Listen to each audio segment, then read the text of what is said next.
During discussions pertaining to pure manifestations of evil in human form, the name of Darth Sidious is often brought up, regarded as one of the most evil beings in the entire history of not only Star Wars, but all of fiction, as well as one of its most representative, as well as one of its most famous perpetrators. Emperor Sheev Palpatine was one of the most malicious figures to ever exist across all universes.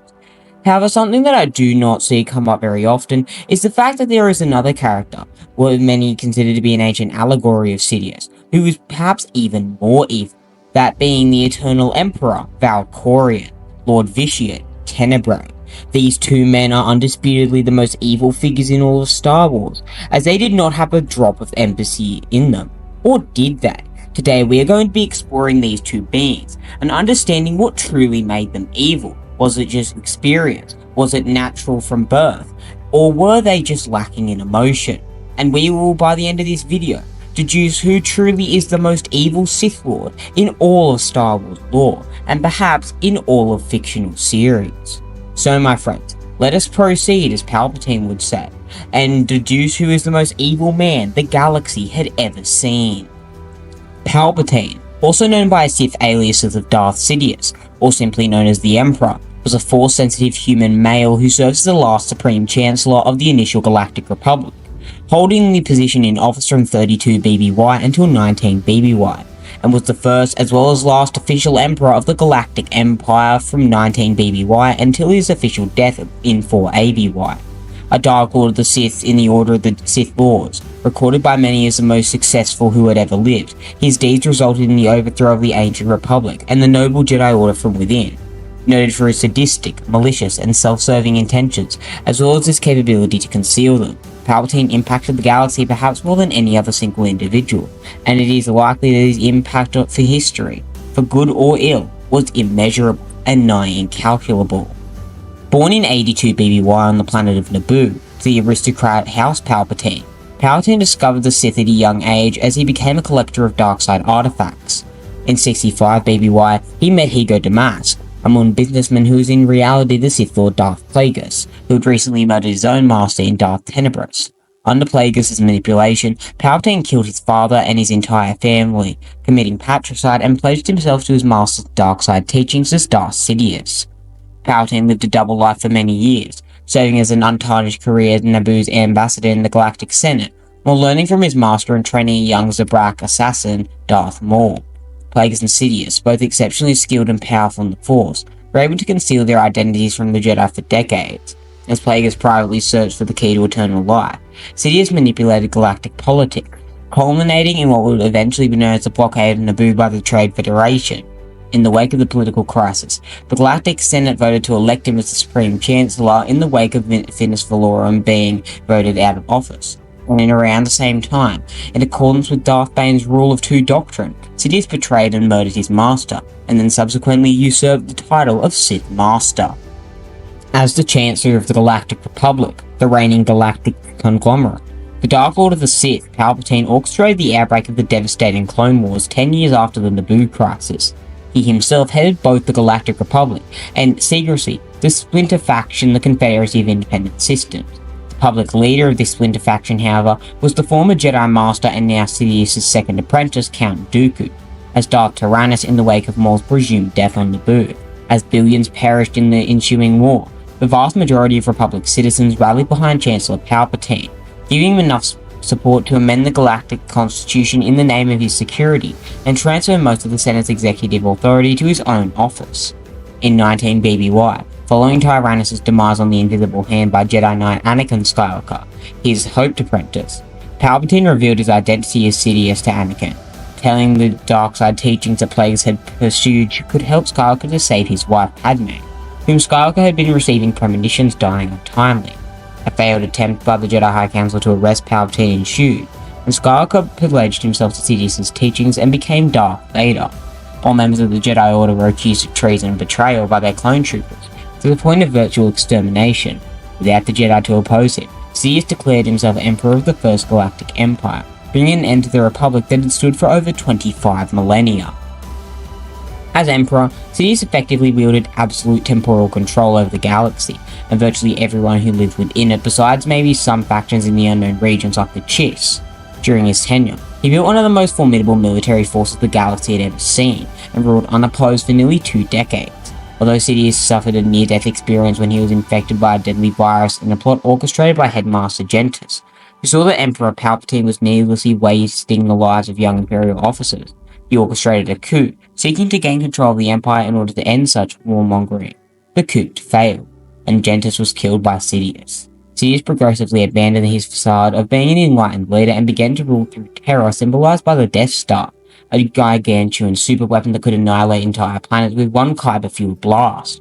However, he later discovered that Darth Vader, his own apprentice, was training the young boy Galen Merrick, an exceptionally formidable Force adept, as a secret apprentice, codenamed Starkiller. When Sidious discovered his existence in 3BBY, he ordered Vader for fake Starkiller's death, and then requested Starkiller assemble the most influential traitors in the Empire in a rebellion in order to highlight and destroy them all. Sidious's plan backfired when Starkiller, healed from his near-fatal injuries and espousing the teachings of the light side, vowed revenge against Sidious and confronted him on the Death Star, ultimately sacrificing himself in an act that inspired the dissident senators to establish the Alliance to restore the Republic.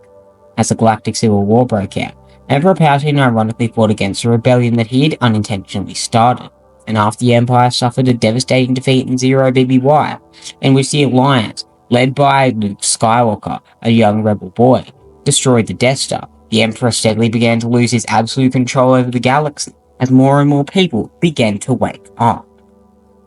In 4ABY, Sidious gambled his chances in order to annihilate the Rebel fleet once and for all, allowing the Rebel spies to learn of the existence of the second Death Star by allowing Bothans to escape, and its secret location near Endor.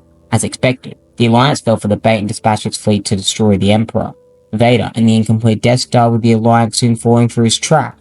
Sidious brought Luke Skywalker, the son of Darth Vader, before him in order to coerce him to the dark side and replace Vader with an apprentice who was younger and more powerful than him. After goading Skywalker to give in to his frustrations and fury with thoughts of the Alliance's defeat and the death of his friends, the Dark Lord eagerly and gleefully watched as his father and son fought one another. Following Luke Skywalker's victory, Sidious betrayed Vader by ordering Skywalker to kill and replace him, very similar to what he had done to Dooku years prior. However, Luke refused to submit to the dark side and spared his father, prompting Sidious to become enraged and unleash all of his power and hatred on Skywalker. Unwilling to stand by and watch his son die from the agonizing effect of Sidious's rising in power Force lightning, Anakin Skywalker finally redeemed himself, throwing his astonished master down the Death Star's reactor shaft, a sacrifice that fulfilled the prophecy of the Chosen One and brought about the supposed end to the Order of the Sith Lords. Throughout the rest of the Galactic Civil War, the remnants of the Empire experienced a sharp decline while the Alliance reformed itself into the New Republic, the new governing body. However, Sidious did not stay dead, and eventually used a rare and ancient Force technique known as essence transfer, pioneered by Sith sorcerer Darth Sidious, to transfer his spirit into one of many cloned bodies stored in the deep core world of Abyss. In 10ABY, Sidious resurfaced in the galaxy in a bid to rebuild his empire, temporarily converting Luke Skywalker to the dark side and installing him as his own apprentice. Sidious' efforts to live forever, however, were undermined by subversaries within his own inner circle, including his royal guard Colonel Jax, with the last supply of healthy clone bodies sabotaged and their genetic source material contaminated by his allies. Sidious desperately tried to take hold over the body of Darth Vader's youngest grandchild, the infant Anakin Solo. In 11ABY, Sidious' spirit, however, was intercepted by the dying Jedi Knight Bran, who dragged the Dark Lord down to the depths of the Force forever, though his legacy would live for countless years following this. Of all Sith in the ancient Sith timeline, few were more prominent, if any, than Tenebrae. Known to the old Sith Empire as Lord Vitiate, his reconstituted Sith Empire as the Sith Emperor, and his eternal empire as the immortal Emperor Valkorion, was an ancient dark side anomaly of enormous power who manipulated and coerced galactic affairs for nearly 1500 years. Born in 5113 BBY as the illegitimate sixth son of Lord Dramath in the Old Sith Empire, Tenebrae made himself known when he killed his mother and adoptive stepfather at the age of 6, carving a path of destruction across his home planet of Madras, torturing and massacring thousands by the age of 10 and feeding off their power. When Dramath confronted him, Tenebrae severed his father's power to the Force and imprisoned his experiment for millennia of torment. Eventually, the Dark Lord of the Sith, Marco Ragnos, recognized and acknowledged Tenebrae's power and christened him as Lord Vitiate, and gave him the right to rule Madras. Later, historians ascribe the title of Darth Vitiate to Tenebrae during this period, though he himself did not use the title during it. Vitiate renamed the world to Nathema and ruled it for the following century, distancing himself from the Sith power struggles between Naga Sadow and Ludo Kresh in succession for Marco Ragnos' spot on the Sith throne. Following Sadow's subsequent defeat in the Great Hyperspace War, however, Vitiate put his plan to seize power into action, luring the remaining Sith Lords to Nathema, and in an elaborate coup, drain their life essence and that of the entire planet, increasing his powers exponentially and prolonging his life to nigh immortality. Shedding his identity as Lord Vitiate, the self-proclaimed enigmatic Sith Emperor led the scattered Sith survivors to the ancient world of Dromund Kaas and established a new Sith Empire. As the Empire secretly expanded over the next 1,000 years, the Emperor discovered the ancient lost world of Zakuul, as well as the Eternal Fleet, an ancient armada of unparalleled technology. Dissatisfied with the Sith ideology, the Emperor divided his consciousness into a Zakuulian warrior under the guise of Valkorion, and created a vast civilization known as the Eternal Empire in the depths of the unknown region. The Emperor desired absolute temporal immortality to experience the pleasure of life and expand his new creation across entire galaxies, and so he plotted to initiate a war between his Sith Empire and the Galactic Republic, by manipulating Mandalore the Ultimate. These deaths caused by the conflict would fuel a new ritual that would allow him to consume almost every living thing in the galaxy and become an all-powerful Force God. As the Emperor's plans neared completion, he orchestrated the Mandalorian Wars as the preliminary invasion of the Republic. The two formidable Jedi Knights, Revan and Malak, defeated the Mandalorians and tracked down his Sith Empire. The Emperor dominated their minds, but the pair soon broke free from his control and established a separate Sith Empire, betraying the Emperor and each other after being sent on a mission to recover the Starforged superweapon. What resulted was a Jedi Civil War that nearly destroyed the Jedi Order.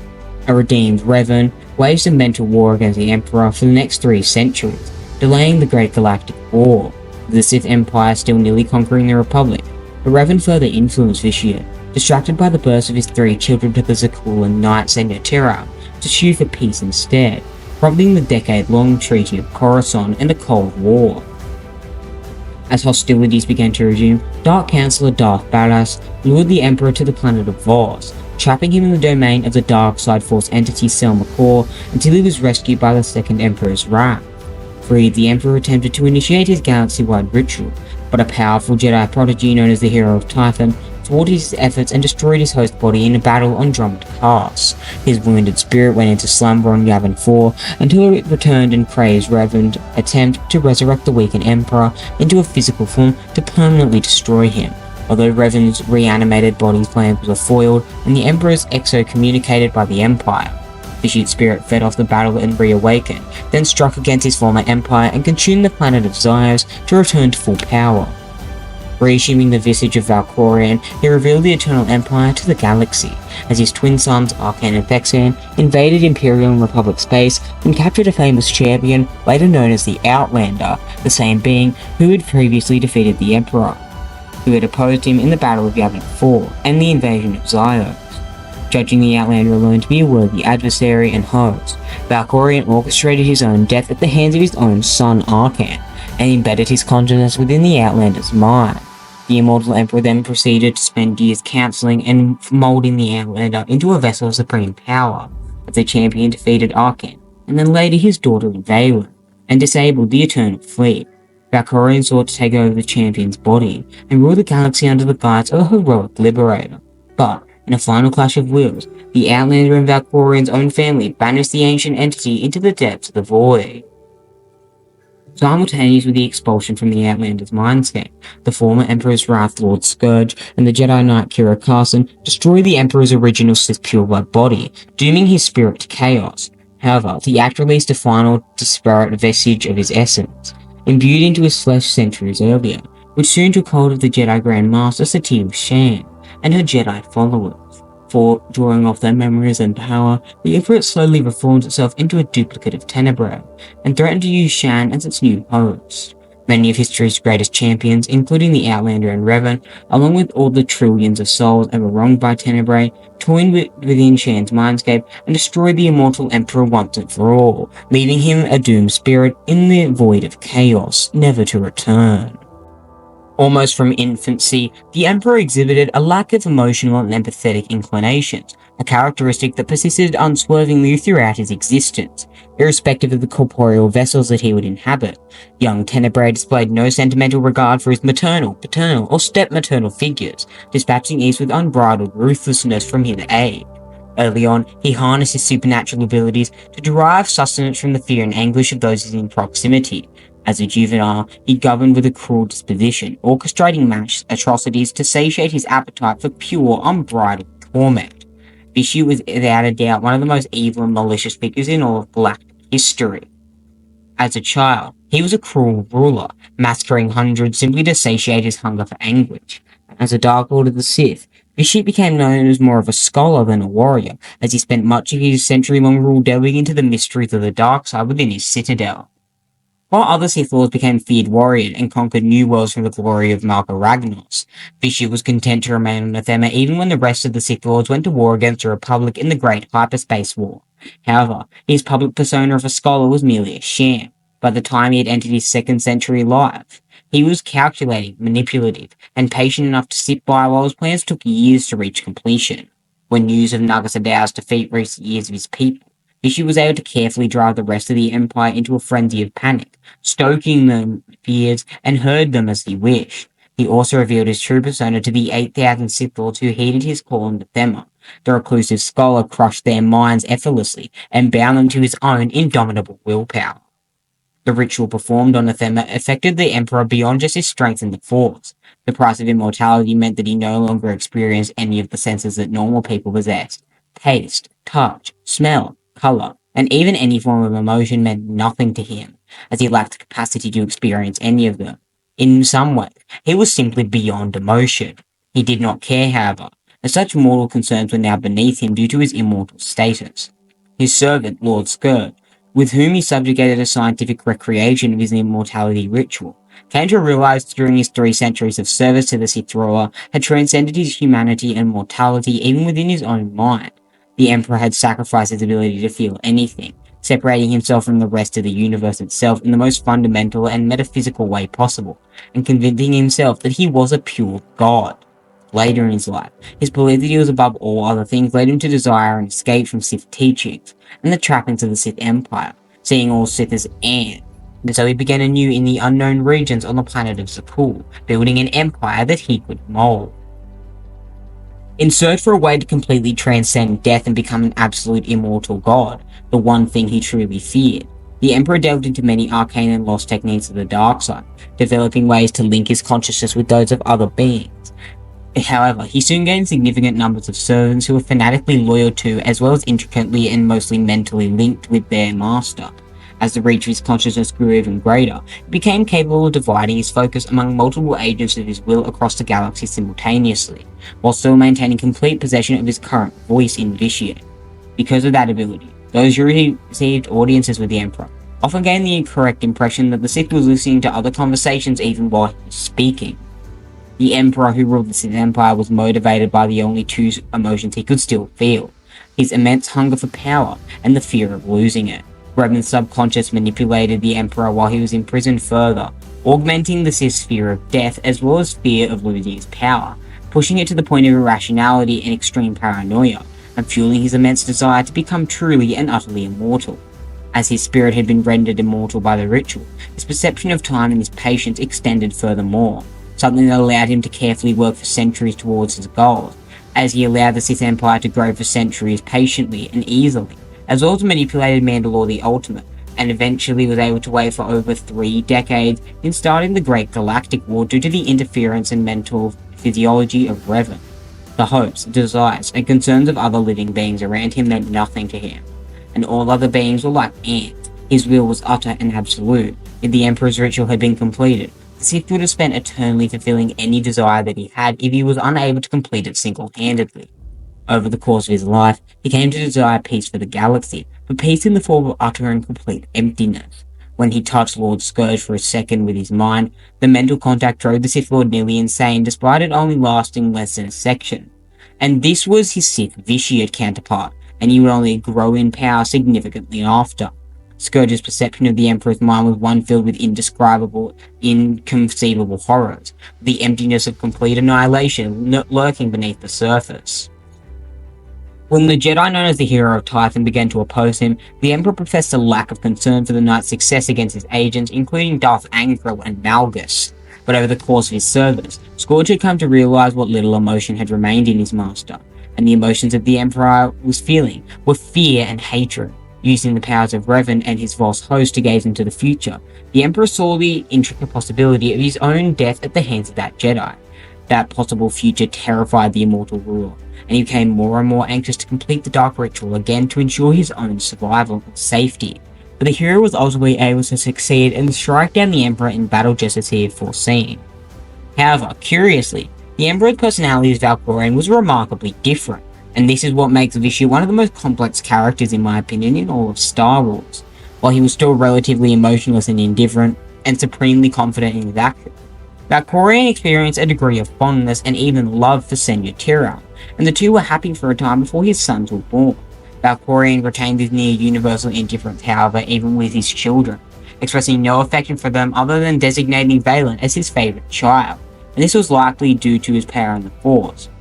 And although he repeatedly expressed contempt for the volatile behaviour exhibited by her and her brother Arkin, Valkorion also showed no concern at the prospect of losing his children, displaying no reaction upon the death of Vexen, and using Valen's death to his advantage by turning her spirit into a puppet, with him even encouraging the Outlander to try and murder Arkin on multiple occasions.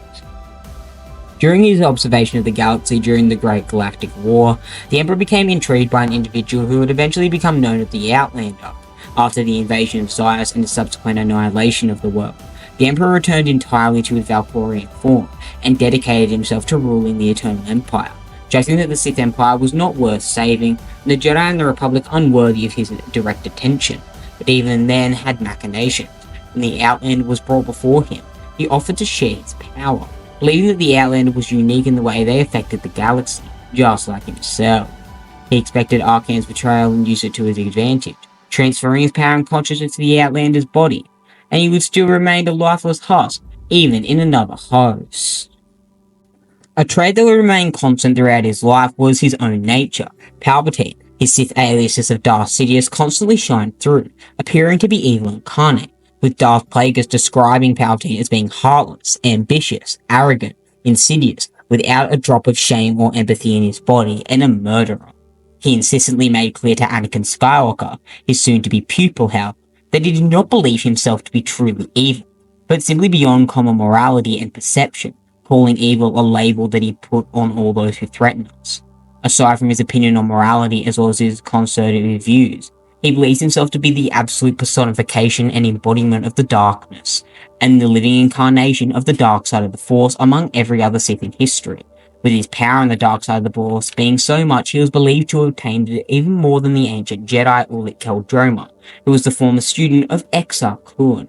And, following the death of his original body at the Battle of Endor at the hands of his turned and redeemed apprentice, he perceived himself, as well as his gargantuan amount of dark side power, as pure energy, or simply the dark side itself. He was instinctively treacherous, betraying and orchestrating the deaths of numerous beings who trusted him, such as Vidar Kim, Darth Plagueis, Dooku, the Separatist Council, and nearly Darth Vader on multiple occasions, such on the Second Death Star and Starkiller.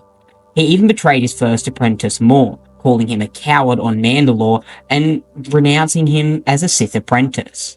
Since his youth, Palpatine's main goal had always been nothing less than the acquisition of absolute galactic domination, as well as absolute power, whether it be in the political sphere or the spiritual side of the Force. In this personal quest, he displayed that he was an extremely patient, arrogant, exceptionally intelligent, and an incredible actor, it being my opinion that besides cosmic energies such as God Emperor Doom, or other cosmic beings such as Nakash the Father of Shadow, that Palpatine is the most intelligent, somewhat human being that is not a deity in all of fiction, at least in terms of villains, that is.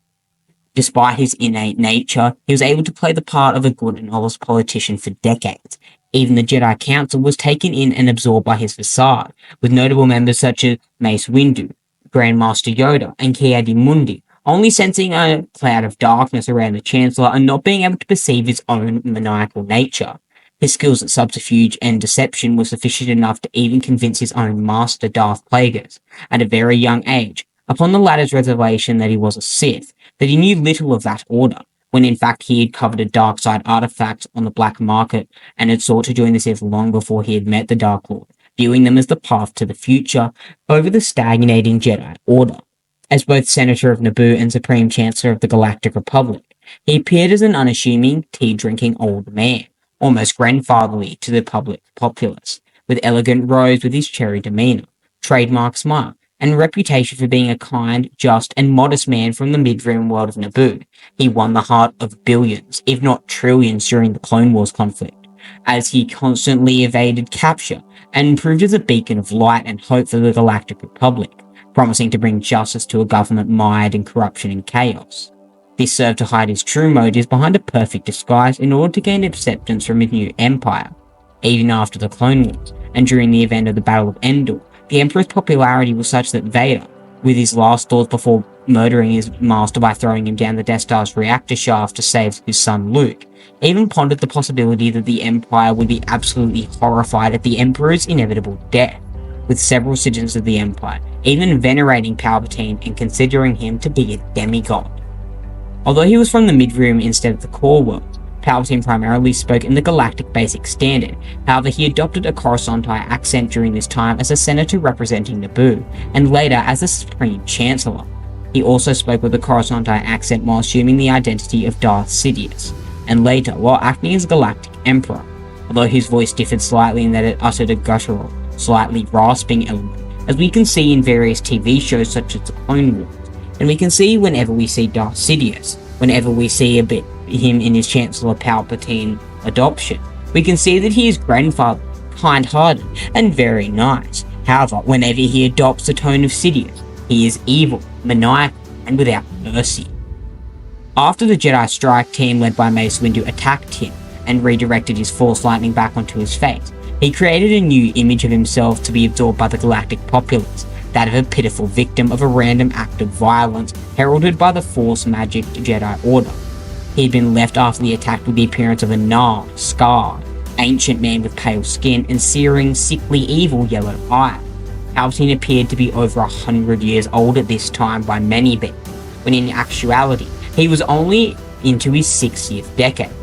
He wore a heavy dark cloak which gave him the appearance of a being simple individual to hide his Force capabilities and power, as well as carrying a glossy black cane wherever he went into the era of the Empire, leaning on it heavily to create an illusion of weakness. This glossy black cane actually augmenting his Force abilities due to it being a secret dark side artifact. His acts as a loving politician and later a helpless victim served to only bolster his true persona, that of Darth Sidious. The Dark Lord was highly manipulative, Machiavellian, exploitative, and a seductive megalomaniac, easily and effortlessly bending others to his will in his quest for Sith supremacy and ultimate power, even coercing his master Darth Plagueis, arguably one of the most intelligent beings of all time, into seeing that he would be needed for the rule of two, and would be co-chancellor, when in actuality, Palpatine always intended to honour the rule of two and murder his master, with Plagueis never having one doubt about Sidious's true intention, believing that Sidious and him would rule the galaxy, never realising that Sidious would no longer need him once he became useless. As a megalomaniac and an egotist, Sidious identified his own essence as the very void of space, akin to the eyes of Emperor Vitiate, with Emperor Vitiate's eyes being the pigment of pure darkness, with him even going so far as to declare himself the ultimate personification of the dark side and pureless throughout history.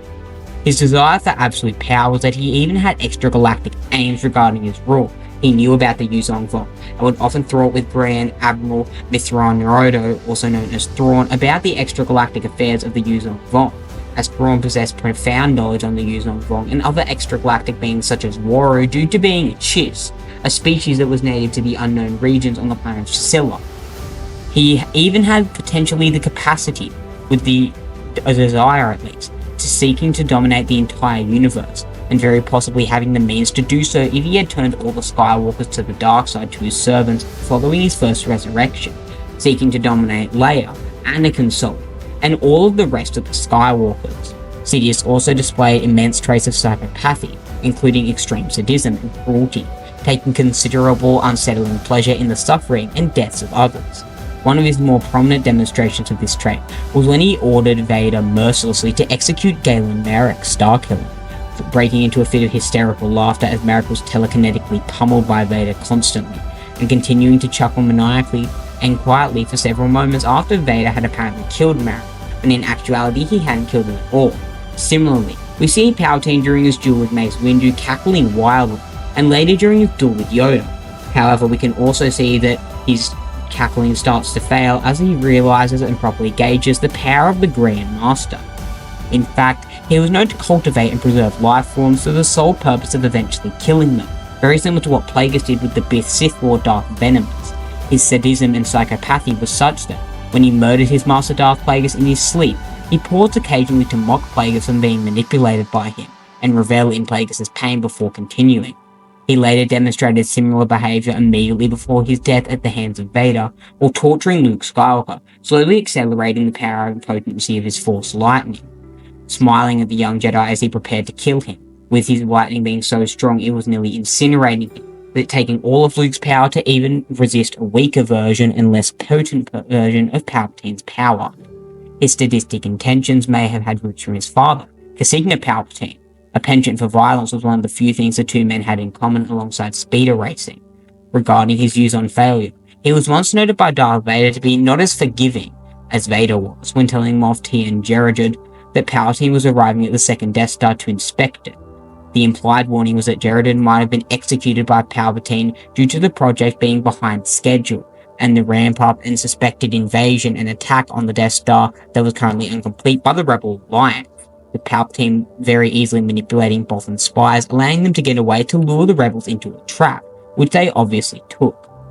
Curiously, Palpatine once claimed to his own father, Casigna Palpatine, to be the King of Beasts, with the latter after accusing Palpatine of having murder on his mind, if he even needed permission to do so. Likewise, he also had absolutely no qualms or hesitation with destroying and obliterating large portions of his own forces in order to conquer his enemies. This trait was especially and most notably evident during the Battle of Endor, where he ordered Moff Jerjerrod to fire the Death Star super laser at Endor in the event that the Endor task force somehow managed to capture or destroy the shield generator, with him prizing his own life over that of billions of his own officers as well as his own servants. But even if billions were not present on Endor, it shows that he viewed himself among all others above everyone purely because he could use the Force, and was perceived by himself and many others such as Vader and Luke as the most powerful expression of the dark side of history, making it very clear that he did not care how many of his own troopers were killed as a result, and he would in some way coerce the galactic populace to believe that it had been an accident by the Rebel Alliance, painting them as heretics and psychopaths to boost his own public persona. Vader also noted on one occasion, while comparing himself to that of the Emperor, that while he himself killed only when necessary, Sidious killed for amusement, with Vader even in canon, and yes, I am referencing canon once in this video, that Vader actually stopped Palpatine from killing a young Twi'lek girl in the Lords of the Sith book. Vader was similarly notable of Sidious's psychopathy. Enough of his psychopathic nature had been unveiled to his subjects of the Empire, that several members of the Imperial hierarchy viewed him as having delusions of grandeur and death. Some of his officers, such as the Stormtrooper Corps Commander Nadonis Prajee, dismissed these claims as figures of speech, although in Prajee's personal case, he reassessed his original views on the matter when meeting the reborn Emperor Palpatine face-to-face in 10 ABY. Some also believed him to have simply been installed as a puppet ruler, and to be actually a puppet, in the control of a much more powerful and influential being in the background, very similar to what Plagueis intended for Palpatine's original role to be in the Galactic Republic. Even from a young age as a child, Palpatine was determined to be manipulative, highly hyper-intelligent, rebellious, and self-centered.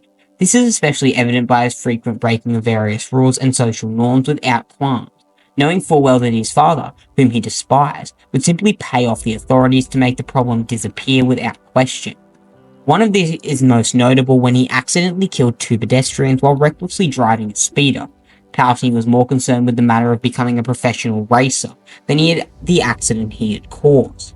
It is unclear how much of Palpatine's personality he inherited from his father, who himself was said to be a cruel, power-hungry, and exceptionally arrogant man, or that was derived by his own innate evil and Machiavellia.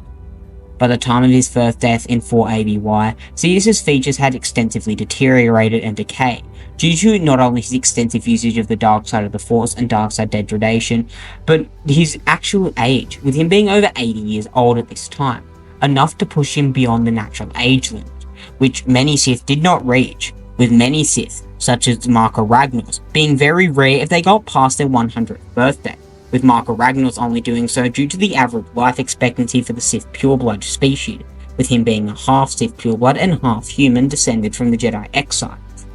Although possessed of an insatiable hunger for power, he honestly believed a Sith government would be best for the galaxy, and truly wanted to benefit the galaxy. He did not want to rule over a galaxy of the dead like Vitiate did, and in this regard, I think Vitiate was more evil.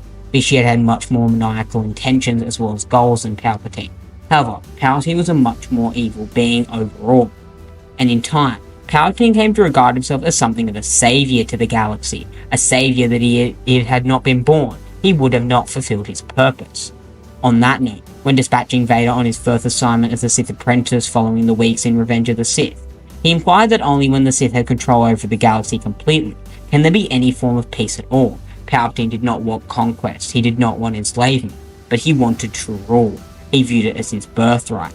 He viewed all sentient beings barefoot of the Force as inferior, likening them to children floundering about aimlessly through the galaxy, ignorant of their own shortcomings, and incapable of fulfilling their aspirations that they so longed to achieve.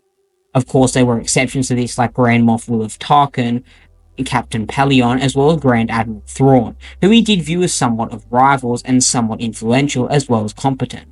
As articulated in the book The Weakness of Inferiors, He is considered the wise and powerful, specifically Force sensitives, as responsible for providing guidance for such lesser entities in order to allow for a thriving civilization, seeing no one wiser nor more powerful than himself, save only for possibly Vader.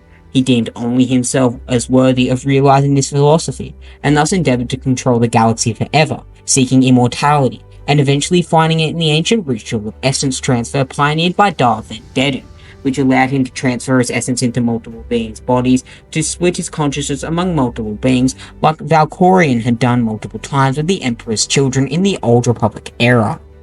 In terms of overall authority and power, there was no one in the entire galaxy that he barely viewed as a threat, with there only being 3 beings, if not 4, at the entirety of his galactic lifespan and his lifespan of over a century, that he viewed as somewhat of a future threat to his plan. These beings were, of course, Mother Talzin, although he would eventually grow to surpass Talzin, and Gatherzion, who were actually one and the same if you have read the Supernatural Encounters novel, Luke Skywalker, who he believed could one day surpass his own power in the Force, Anakin Skywalker. This one's quite obvious, as he constantly noted that Vader had the capacity to kill him during the era of the Empire, despite what people who scale Vader to the Phantom Menace more may believe. And finally, Grandmaster Yoda, with him being awestruck and shocked at the pure power that Yoda possessed in their duel in the Senate Chamber in Revenge of the Sith. Besides force-wielding beings like this that he somewhat viewed as a threat or at least a challenge to his own impressive might, there were very few beings that Palpatine outright respected. One of these rare beings was Grand Moff Tarkin, with Tarkin being so intelligent and so manipulative and political.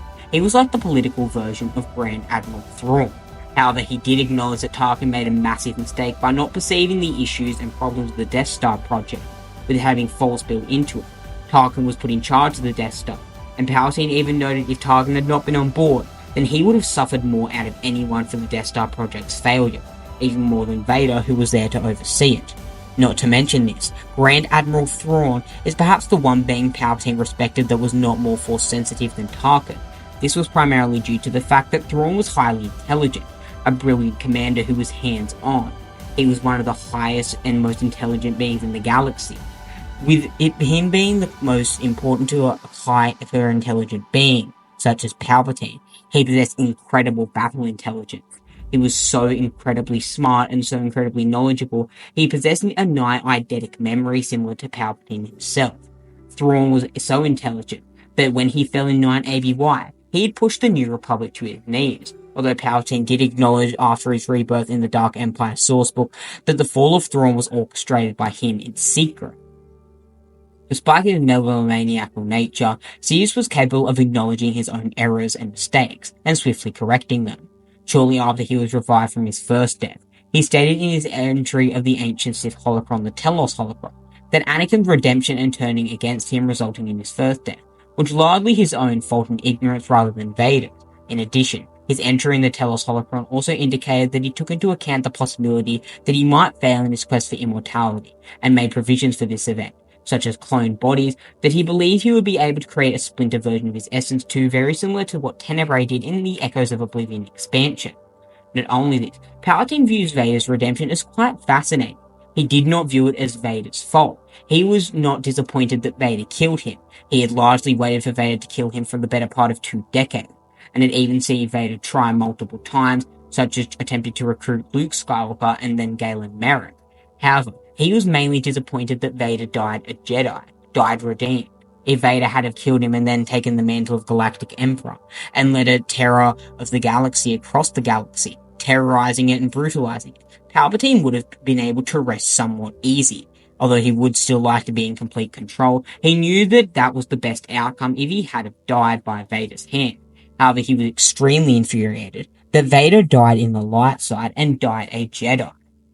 Although he desired immortality and wanted to rule the galaxy for all time, he nonetheless anticipated the possibility that he would eventually die, and in some cases was even prepared to risk his own life if it meant ensuring someone else would turn to the corrupting influence of the dark side as a result of their killing him or testing someone's loyalty. This willingness to be killed was especially evident in his interactions with Anakin Skywalker, Luke Skywalker, and especially the Sith clone Galen Merrick. The first time he openly revealed his identity as Darth Sidious, the second when taunting him about the Rebel Alliance's impending failure as Endor, and the last after being beaten. In the case of Merrick, when Ram Koda proceeded to convince him to spare Sidious and avoid being back where he started as a Sith, Sidious proceeded to attack Koda in a rage due to interfering with his attempt at corrupting Merrick, interfering with it, and he was infuriated. He also demonstrated similar behavior when Leia managed to topple the bed he was on in an apparent rage after his revelation that he may have intended to transfer himself into Anakin's skull once he was born, feeling satisfaction that he made her infuriated. Similarly, in addition, he deliberately allowed the Hind Snake cult to make an assassination attempt specifically to test Vader's loyalty to the Emperor, putting himself at grave risk for such a gamble and possible death. This behavior had been demonstrated as early as shortly before he massacred his own family, where he, upon getting confirmation that his father the latter hated him to such an extent he wished to kill the former from the start, told Casigna that the latter had better start killing him now or Palpatine would do it for him. Palpatine was also a prolific and notable author, his notes on the political and militaristic sciences becoming popular texts even after his death, with his theories and intellectual ponders on these subjects being taught at universities throughout the galaxy during the era of the Empire. One of his texts in particular, known as The Paths to Power, was noted in the Last Republic Holonet News Edition as one of the new Emperor's notable achievements and one of his most powerful and notable books, while another, The Principles of Power, was a mandatory reading for imperial and aspiring Moffs at the height of the Empire's reign. Following his ascension to Emperor, Sidious, largely free of work of governance due to the system of governorship he had set up during the war, began devoting some of his effort towards writing what he intended to be the seminal work on the dark side of the Force, the Dark Side Compendium as which he called it, which comprised 2 volumes, 1, 2, and 3, entitled The Book of Anger, The Weakness of Inferiors, and the Creations of Monsters respectively, some of which were lost throughout the years, but some of which were recovered and bound into a book by Luke Skywalker known as the Book of the Sith. However, he had left the work unfinished when he died above Endor, and he failed to finish the 3rd volume after his resurrection, leaving the work incomplete as of his final death in 11 ABY. Besides the compendium, Sidious also wrote 2 manifestos known as the False War, detailing the clones' war in fulfilling Darth Bane's Sith grand plan, and the Useful Bureaucrat, detailing his manipulation of various important beings and figures and events to ensure his own ascension to power. The 3 volumes of the compendium, the False War, and the Useful Bureaucrats were likewise placed in a manifesto known as Absolute Power. He also edited and added notes to the Book of Sith, an ancient book that possessed notes dating back 7,000 years prior to the creation of the Galactic Republic and the Galactic Civil War. Although he never wrote the Imperial Handbook, a Commander's Guide himself, he nonetheless added in 2 speeches for the introduction and conclusion sections. and signed his name in them. And excerpts from his Declaration of a New Order speech were also included in the field guide personally. After reading this book personally during the lead up to creating this video, I found it quite interesting that Palpatine was mentioned quite little, although the Emperor's name was name dropped multiple times, and his influence was seen as near godlike influence across the entire galaxy, with many Imperial officers in the book noting how they believed he would control the entire universe if not stopped. I found it very interesting that he did not make many mentions himself, likely believing this was beneath him and his own power. Palpatine was curiously and intriguingly a known patron of the arts, attending the opera whenever he was able to and surrounding himself with a unique collection of statuary and decorative antiques. Many of these statues served as a convenient hiding place to stash Sidious's various artifacts and lightsabers, with the 4 stages of the Dorti, statues that he had placed not only on the head of Master Meda's staff, but also 4 that he had placed in his own personal office during his tenure as Chancellor, hiding his 2 stiff lightsabers. Much of his spare time was spent at his private retreat on Naboo, a luxuriously decorated estate where he went for relaxation, meditation, or to hold various meetings with his most trusted personnel and staff. He had also, curiously, developed a taste for chocolate, with Gracious Government Mix being said to be his personal favourite chocolate in the entire galaxy. Who knew Palpatine liked chocolate? Palpatine was a skilled manipulator and strategist, being an ingenious being, having orchestrated countless events in the galaxy's history, including the Naboo separatist crises, as well as the outbreak of the Clone Wars, costing billions if not hundreds of trillions of lives, in order to secure a position of power which largely went according to plan. In the process, he managed to easily deceive the Jedi and the Confederacy by playing both sides of the conflict. In the rare times that something occurred in those events that he did not initially proceed and plan for, he usually took the setback into account and reworked his plan to succeed regardless, this working to flawless success 90% of the time.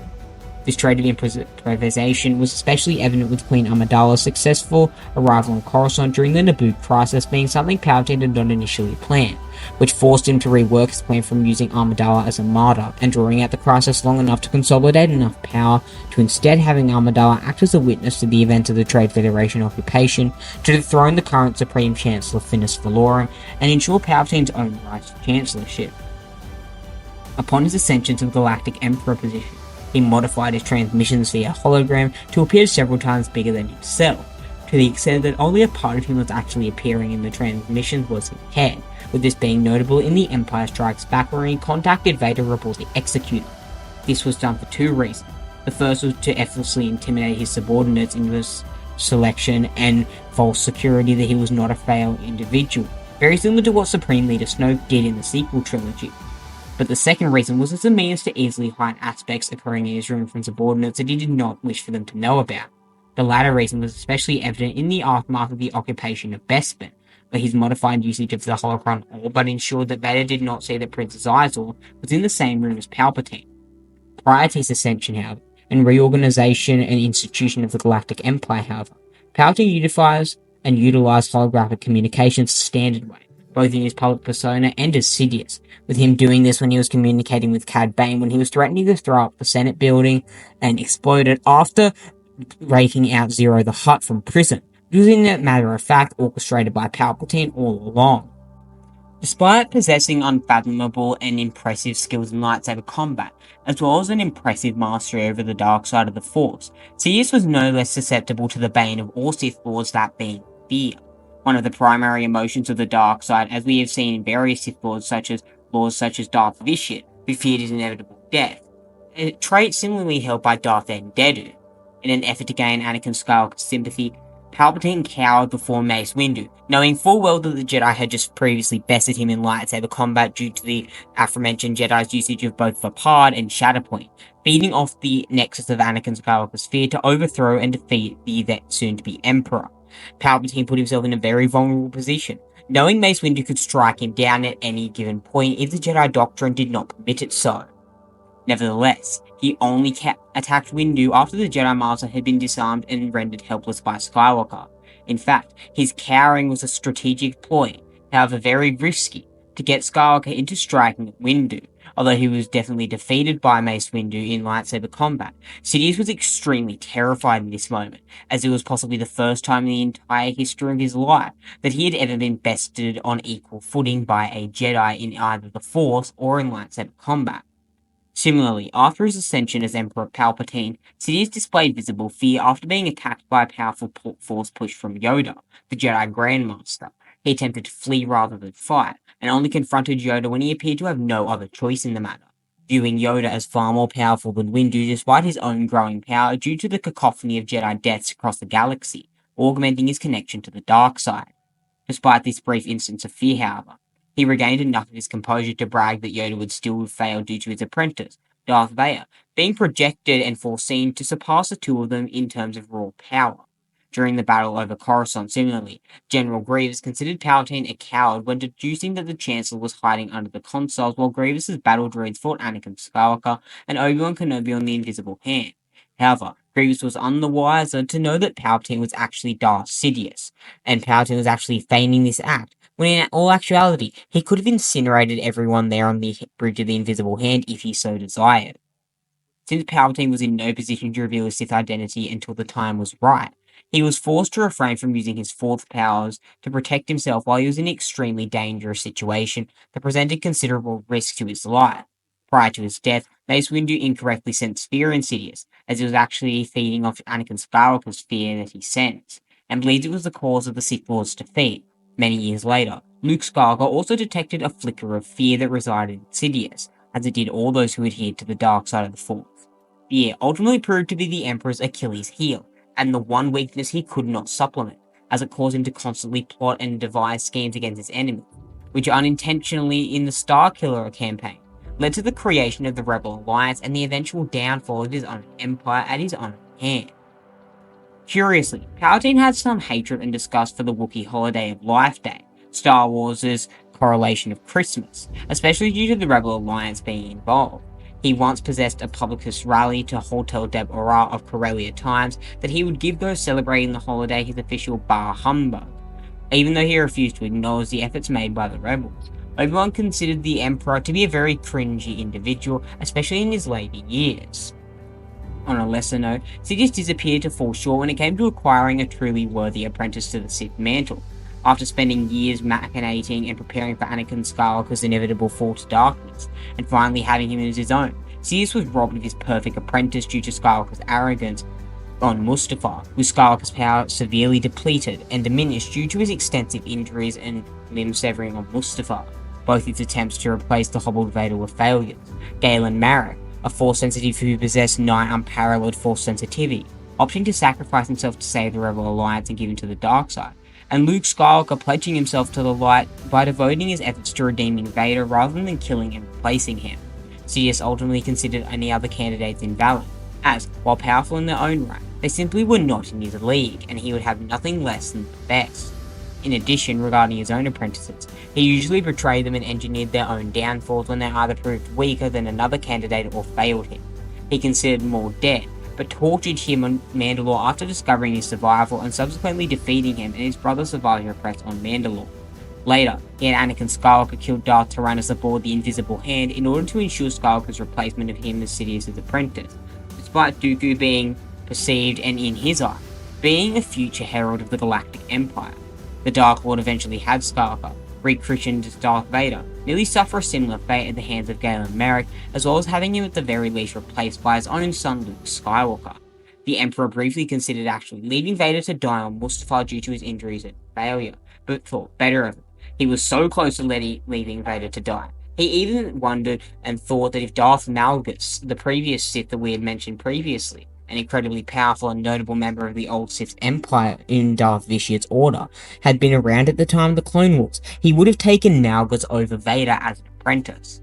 In fact, the closest Sidious actually came to ever valuing any of his apprentices was with Vader, having saved him largely because, despite his injuries, he was still powerful, and also because Vader was effectively, and despite unintentionally, his creation, and was also genuinely awestruck at the invigorated effort to save him during the time.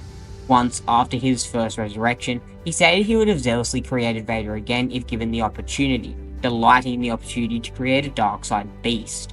On a related note, when about to fight Yoda in the Senate Rotunda, Sidious freely acknowledged and expressed some pride that Vader would become stronger than anyone, himself included, with the Revenge of the Sith game adaptation displaying that Vader would have killed Sidious on Mustafar if he had have defeated Obi-Wan and not been arrogant when Obi-Wan got the high ground, and executed a triple meteor strike.